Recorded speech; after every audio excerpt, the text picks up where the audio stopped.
আমার দাদির একটা গিফট ছিল, কানের দুলটা ছিল দাদির, দাদি গিফট করেছিল আমার ওয়াইফকে। কিন্তু যখন এটা বিক্রি করে দিলাম তখন আমার খুব খারাপ লাগতেছিল, কারণ এটা দাদির একটা স্মৃতি ছিল। মূলত ছিল তখন ওই অভাবের কারণে এটা বিক্রি করা ছিল, টাকা পয়সা ছিল না। কিন্তু এখন মূলত আলহামদুলিল্লাহ তাকে ডাবল দেওয়া হয়েছে। আলহামদুলিল্লাহ, ডাবল বললে ভুল হবে, আরও অনেক বেশি দেওয়া হয়েছে। আমি যখন বিয়ে শাদী করে ঢাকাতে আসি তখন আমার একটা তোষকও ছিল না ভাই। স্টুডেন্ট লাইফের যে তোষকটা, ওই তোষকটা ইউজ করতাম। আমার কাপড় চোপড় আর ওয়াইফের কাপড় চোপড় মিলে এই দুইটা বালিশ বানিয়ে তারপরে এইভাবে ঘুমাতাম। একটা কল সেন্টারে জব নিলাম, কল সেন্টারে নিয়ে ওটা ঘরে বসেই কল সেন্টারের কাজগুলো করতাম।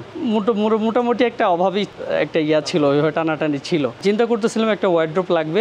মূলত আমরা ওই ওয়ার্ড্রোপটা কিনি হচ্ছে 5,500 টাকায় কিনি। তো তারপর বাসায় নিয়ে আসার পরে কোয়ালিটি সবকিছু মিলিয়ে ভালোই ছিল, কিন্তু আমার কাছে ভালো লাগছে, পরে ওয়াইফের কাছে ভালো লাগলো না আর কি। তো সেই প্রেক্ষিতে আমরা ভাবলাম যে এটা বিক্রি করে দিই। যখন বিক্রি করতে গেলাম এটার অ্যাড দিলাম হচ্ছে আমরা ফেসবুক মার্কেট প্লেসে এবং বিক্রয়.com-এ। তো ঘরেরটা যখন বিক্রি করে ফেললাম তখন আরও SMS, এত পরিমাণ SMS আসলো যে আমি বললাম ওনাদেরকে যে ভাই আমি আসলে একটা কিনেছিলাম, তো এটা তো অলরেডি বিক্রি হয়ে গেছে, এখন আমি চাইলে আপনাকে দিতে পারবো। তো বললো যে হ্যাঁ ভাইয়া দেন। তখন ওই ওয়ার্ড্রোপটা আমরা বিক্রি করা শুরু করলাম 7,500 টাকায়। 5,500 টাকায় কিনতাম, 7,500 টাকায় বিক্রি করতাম। ঢাকার ভেতরে ডেলিভারি চার্জটা ফ্রি দিতাম। এমনও দিন গিয়েছে যে আমরা দিনে 10 থেকে 12টা ওয়ার্ড্রোপ সেল করেছি। 5,500 টাকায় কেনা, 7,500 টাকা বিক্রি করা, ফোনই হ্যাং হয়ে যেত, এত পরিমাণ SMS আসতো। পরে আমরা এটা আবার বিক্রয়.com-এ বিক্রি করা শুরু করলাম, তখন টাকা পয়সা ছাড়া আর কি চলতো। এভাবে 1 বছর টানা বিক্রি করি। ওয়ার্ড্রোপের পাশাপাশি খাটও বিক্রি করতাম। 2,500 টাকা 3,000 টাকার কম দামি খাট ছিল, সেগুলো বিক্রি করতাম। পরে 1 বছর এভাবে করার পরে 50,000 টাকা মতো জমা করি। ফ্যামিলিতে তখনও জানাই নাই যে আমি, সবাই জানতো যে আমি টিউশনি করেই চলতেছি। তবে আমার নিজের ভিতরে একটা স্প্রিয়া ছিল বা একটা জেদ ছিল যে আমি একটা কিছু করব।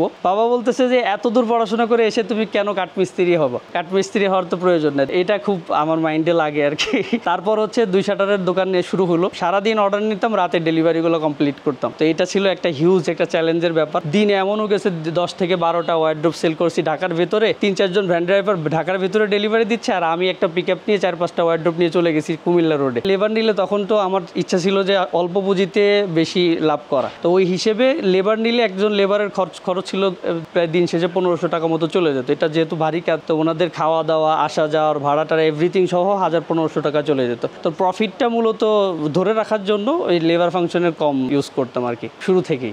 দোকানটা বড় হলো হচ্ছে শুরুতে যখন ওই 2 শাটার ছিল, তারপরে মানুষের হিউজ চাহিদা দেখলাম। আর মূলত তখন মনে হলো যে না, এই ফার্নিচার সেক্টরে আমি কিছু করতে পারবো। তো ওই সময় কোয়ালিটিটা এনশিওর করা যেত না। তো ওই হিসেবে তখন নিজে একটা কারখানা দিলাম। কারখানা নেওয়ার পরে তখন আবার প্রোডাকশনটা ভালো হচ্ছিল। সেগুন কাঠের ফার্নিচার সহ অন্যান্য ভালো ভালো ফার্নিচার তখন প্রোভাইড করা শুরু করলাম। যখন শুরুটা হয়েছিল তখন এই ধরনের কোনো স্ক্যাম হয়নি, তবে একটা স্ক্যামের শিকার হয়েছিলাম। উনি বলেছিল যে ভাই আমার 1200 চেয়ার টেবিল দরকার। পরে আমি আরও কয়েকটা কারখানার সাথে পরামর্শ করলাম। বড় ভাই যারা ছিল পরামর্শ দিলে এটা একটা স্ক্যাম, এরকম আরও অনেকের সাথে নাকি হয়েছে। এরকম 2-3 জনকে ওরা সরাসরি অফিসে নিয়ে যেয়ে জিম্মি করে টাকা পয়সা আদায় করে এরকম নিত। তো আল্লাহ আমাকে বাঁচাইছে ওখান থেকে। এই যে ডেলিভারি ফ্রি যে ব্যাপারটা, এই ব্যাপারটা কিন্তু আমি মার্কেটে লঞ্চ করি 2019 সালে। যেমন একটা সোফা বা একটা খাট, একটা ওয়ার্ড্রোপ ডেলিভারি দিতে প্রায় 3-4 হাজার টাকা খরচ চলে যায়। তো সবাই মনে করতো যে আমি আসলে এই একটা প্রোডাক্ট বিক্রি করব, কয় টাকা প্রফিট করি যে আমি ডেলিভারিটা ফ্রি দিব। তো ব্যাপার হচ্ছে যে আমরা যখন 7,500 টাকার ওয়ার্ড্রোপটা বিক্রি করতাম তখন 1,000 টাকা ডেলিভারির জন্যই আমি ধরে রাখতাম, আর 1,000 টাকা প্রফিট ধরতাম। তো এই ব্যাপারটাই আমাকে আসলে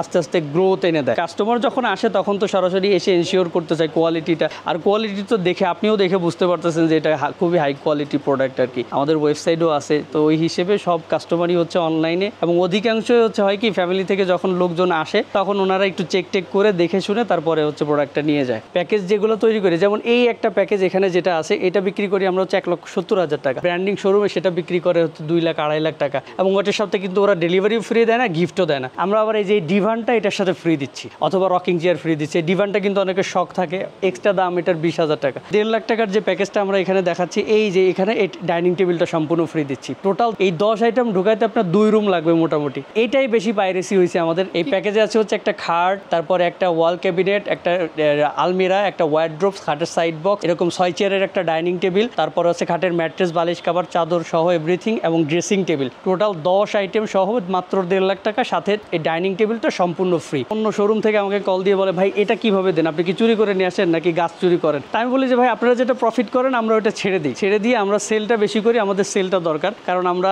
কোয়ালিটি এনশিওর করি, এবং সেই সাথে সেলটা বেশি হলে আমাদের প্রফিট মার্জিনটা উঠে চলে আসবে, এটাতে আমরা বিলিভ করি। তবে এটা সব মিলিয়ে আল্লাহর ইচ্ছা ছিল, আর আমাদের আল্লাহর উপর অগাধ বিশ্বাস ছিল যে আল্লাহ অবশ্যই আমাদেরকে দিবেন, এবং এটা আমরা আল্লাহর কাছ থেকে চেয়েই নিয়েছি বলা যায়।